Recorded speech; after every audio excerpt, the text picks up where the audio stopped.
Well, hello everyone. Thank you for your patience, and thank you for giving me the opportunity today to share this transformation of a command and control manager into a lean manager. I'd like to tell you that story very briefly first. I will share with you the context in which it happens.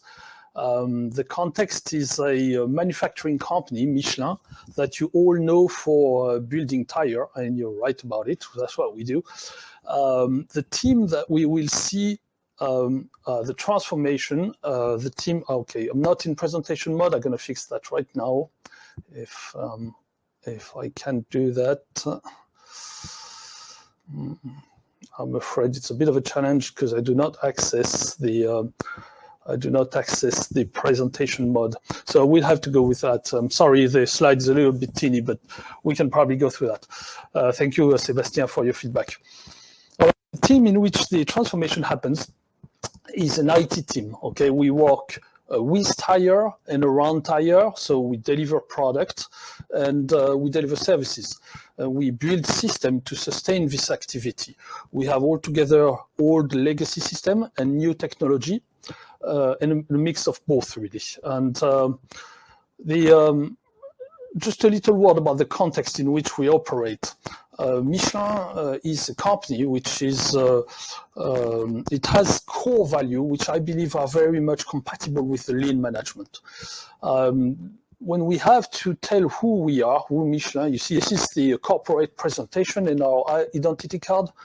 We bring respect as the first value, respect for customers, respect for people, and respect for facts. And those key value make it a very lean-friendly company or lean-compatible company. So let me now tell you that story. That story starts in 2013. At this point of time, I am an IT manager. I lead a team of about 80 people, and I'm about to embark in a major program of the company to improve the customer service. And what we aim at doing is, in terms of IT, is replacing all our ERP, our management system. So it's a very big project. And we have a 200 million euro roadmap, all set into steps, project, quality control, you name it. And we all, of course, we have a command and control system to make sure that we actually deliver all that. And this is when the progress team sent a young guy to me, and that young guy come and explain to me how I could do a better job by actually losing control in deploying agile methods. Frankly, to me at this point, this guy is a threat. And what I try to do is I try to get rid of him. So I'm being very cynical at this point. And the way I do it is I assign him on a project which is set to fail, which has no chance of success. And I hope that within 3 or 4 months, he will get exhausted and I can just send him back to where he comes from and just deliver the roadmap as I plan to do. I mean, command and control. Something unexpected happened. Is the project doesn't fail. It's no crisis. I don't hear about it. So I decided to go and see for myself. And when I'm about to enter the open space, what I think I'm going to find is a team that fight tension, conflicts, problems. So I open the door, and the thing I see is Post-its. There are Post-its everywhere, on the desks, on the wall, even on the window. And there are 3 guys on the wall, and what they do is they glue red wire between Post-its. I mean, this is not serious. Come on, don't they have a job to do? But one thing puzzled me, though. They don't fight. There is no conflict. There's a good cooperation, actually. So I decided to go and meet the project owner. So he should be very unhappy, right? So I put my helmet, take my phone, enter his desk, his office, and meet with him. And the guy is ecstatic. He's very happy. Good value, great cooperation, fast projects, customer happy. Wow. Then at this point of time, I'm in a state of shock, really. I'm altogether amazed and frightened. I'm amazed because if this method could save this project, which was set to fail, it was a rotten project, imagine what it could do at a large scale. And I'm afraid, I'm frightened that I am missing the train, that the management is moving around me, IT is moving around me, and I'm locked into my tower, I don't see it, and 5 years from now, I don't have a job anymore. So I grabbed that young guy, and I'm still a bit cynical at this point of time. I asked him, explain me your Post-it thing. What is it all about? Fortunately, he's not cynical. He explains me.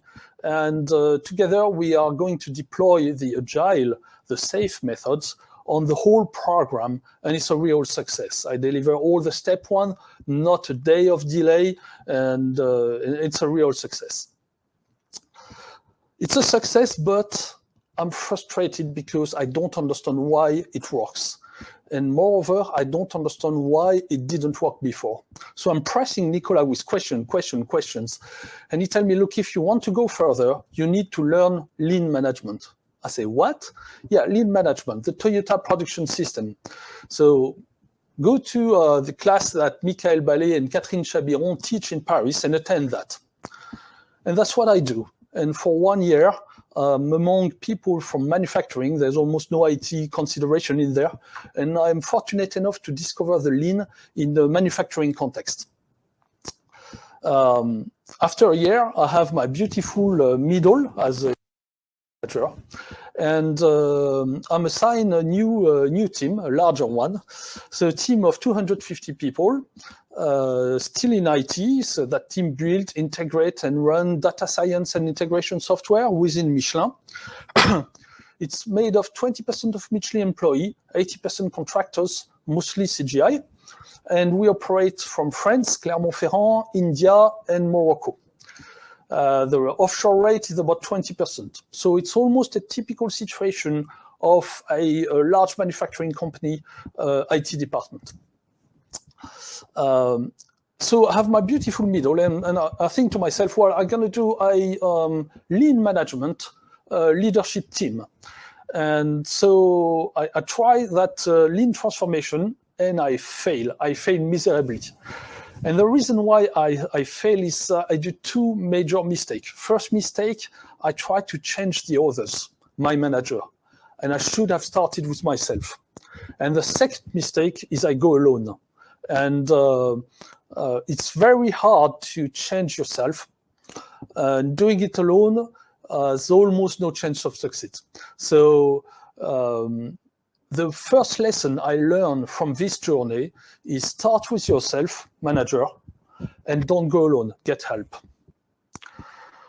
So when I fail, I'm thinking how the others are doing. So within Michelin, people are deploying agile and lean, and the way they do it is called waves. So consultants arrive and change the team and the manager all together at the same time.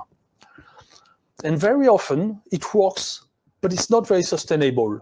If you come 6 months later, very little is left of that. And I'm thinking, well, lean management fundamentally is management. We should give the manager a step ahead. We should help the manager learn lean management first before they have to deploy it to the team. And this is when Sophie Dufaux joins the team. And this is what we do. So we start with manager first, and we organize learning academy for the managers. And the way we set up that is we partner with Opera partner, and a sensei comes on site for 2 days monthly, and that lasts for 7 months. The first day, we learn and practice lean management as a team together. So it's my direct reports, it's about 9 people. And we have a specific focus on problem solving. We do A3 together, right?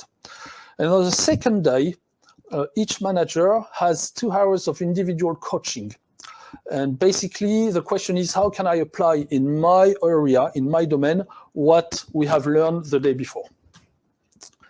And what I'd like to share with you is the impact of this Managers Academy on the manager. Michelin runs a yearly survey. And this is what I'm sharing with you. It's a survey which is more than 100 questions. It's done yearly on every employee of the company, and we measure engagement, empowerment, and the quality of management. And what you see on the screen is every measure from 2016 to 2020. I arrived roughly in 2017. So if you look at the second measure, 2017, you see a slight drop in empowerment. This is the effect of my arrival in the team and my first attempt to deploy lean management. And then we run this manager academy. And you see we have two measures, one in 2018, this is during the academy, one in 2029, this is after the academy, and 2020 is a year later. And you see that the Managers Academy, so learning lean management, has a direct effect on the empowerment of the manager and the engagement of the manager. In 2029, right after the Manager Academy, we reached 0.8, which is the average value of the company. And a year later, we overcome this average value at almost 0.9. Maximum value is 1, right? Now, if we look more in detail, the feedback from the manager. This is the 5 most improved item among more than 100, okay? So the things that have improved the most according to my direct reports. The first thing they say is, thank you for taking care of me. So you can see my career manager, this is human resource, or my manager invest in my professional growth and development. So this is, thank you for training me. And you see the feedback is massive. This is plus 40. The second improvement is my manager delegates responsibility and I feel empowered to make decisions that improve the quality of my work. So this is really, I can do something about it. I'm responsible, I'm in charge. And plus 34, plus 37 positive opinion, this is a significant improvement. And that is just a few months that during the Academy Manager, so they just have started to learn. Now let's look at 1 year later. So we have finished the Learning Academy and my managers are deploying lean management into their team. And here is their feedback. So same thing, 100 questions in September, 5 most improved items. First one, customer problem get corrected quickly. Second one, my team does a good job of removing obstacles to agility, and Michelin creates an environment that facilitates responsiveness and agility. This is exactly what we want to get. Agility to solve problem and customer focus is exactly what we want to reach. So if we look at this standard survey, we can measure the effect of a lean training of first-line manager. Focus on customer, agility, responsibility, meaning engagement and empowerment. So we're doing this transformation, and as we operate as a lean leadership team, let's say, we build our management environment. And one of the things you have to do is build an OBEA. OBEA is the big room. It's the place where you manage your performance. I'm working with Pierre Janez at this point of time, and he tells me, Etienne, okay, you have to build an OBEA, so you have to decide what you want to do with your team. So I'm saying, oh, this is very easy. I want the project manager to deliver the project on time, and I want the support to fix the problem. And he's telling me, no, your project manager take care of the project. Your support manager, Jean-Claude, is doing a very good job at running the operations. But you, as a manager, what is it you want to achieve with your management team? And I don't know. I stare blank. I'm unable to state my objective. So the good thing with not being alone is when he sees me drawing, glue, he catches me back and says, look, if you don't know what to do, start with customer satisfaction, quality, on-time delivery, and cost. It's a good start. And that's what we do. Together as a team, we build our management system. And I'd like to share with you some of the some of this management system. So let's take the customer panel as an example. I like this one because we never thought about it before. So for very first time, we try to focus on customer management. On the left hand, the brown paper is our first attempt. The magnetic field is second attempt, and then digital. So you can see at the beginning, we don't have a measurement system. We don't go to the customer or the users and ask them, are you happy with the solution we provide? Are you happy with our services? What we do is we receive email from them. Sometimes they're happy, sometimes they're not. So the first thing we do is we glue this email on the brown paper. And then we do our first survey. So this is the middle one, the magnetic field. We have, for the very first time, we ask the question to our users, are you happy? What could we do better? And we have a tsunami of answers. We have lots and lots of feedback. And so we start working on this and improving the situation little by little. And then the COVID happens and we move to digital. And you see that now we have a measurement plan.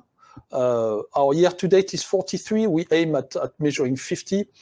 And we have a formal measurement, the Net Promoter Score, that we apply to what we do. And the results have significantly improved. First year was +4, second year was +30, and now we are at around +50. So deploying lean management help knowing what your customer wants and fulfilling what they expect, even if they are internal customer users. It took us 2 years to go from the brown paper to the digital formal measurement of our performance customer satisfaction. Last thing, I'd like to take a look at solving problem. We have all gone through that book, The Mind Gold from Michael, and we know that solving problem is the mind gold. But frankly, I never thought it would bring that much money. Let me share that with you. We solve problems. So this is our plan to solve problem. And you see that year by year, we solve more and more problems. We used to solve 10 on the first year, 30 second year, and we aim at 63. We're at 63 problem completely closed and solved. So this is an A3, right? We have, as we solve problem, we also see the incident, the ticket in the support decreasing. When we started, 600 times per month, a user would call the support and say, I need your help, it doesn't work, okay? And this is decreasing about 10% every year. So you can see that 2 years later, we are at 422. So we decrease the number of problems that our user faces. It's a long journey, it doesn't go in one day. And then I'm thinking, okay, we have less problem, but how much value does that create, having less problem? So I was searching for how much an IT critical event, a critical problem in IT, how much does it cost to the company? And I found a Quocirca Splunk white paper that states that a critical IT issue costs on average 115,000 euro in a manufacturing company.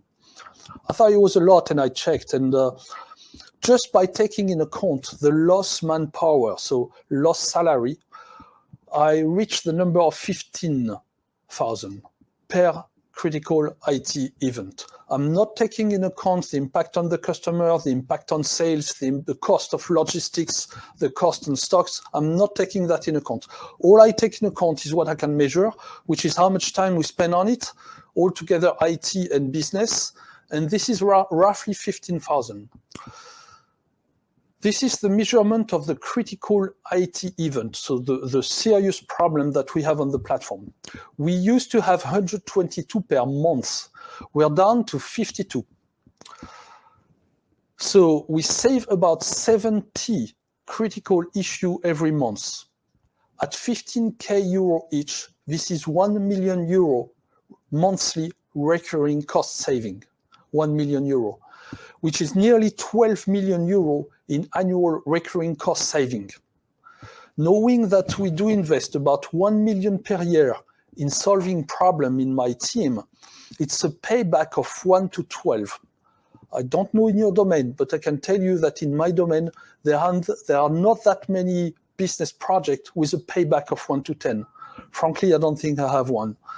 And so solving problem is the most valuable, the most profitable activity that you can do in an IT team, in a manufacturing company. You should start with that. This is where the gold mine is, and the gold mine is profitable in 1 to 10. What I learned from this trip with my team. So first, start with myself and don't go alone. 2, managers first. Lean management is a management system. The managers need a step ahead.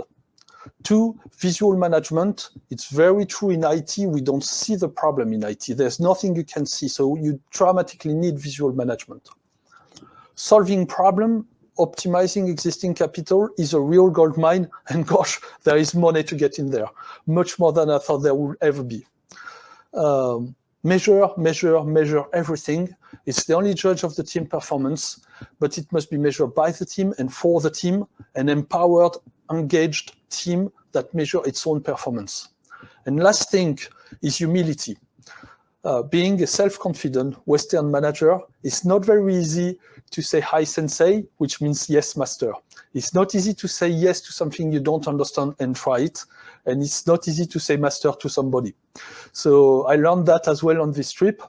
It's definitely something we manager, Western management need to learn. I'm afraid we have very little time left, but if you have any question, I'm more than happy to answer it.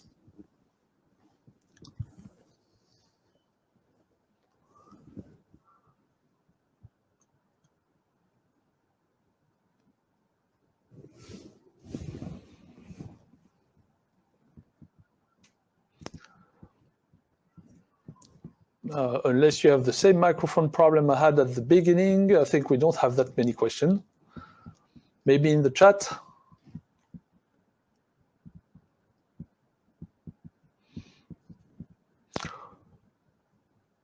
Well, I think we've reached 11:30. Thank you very much for your patience with the start beginning, and have a nice day in lean management.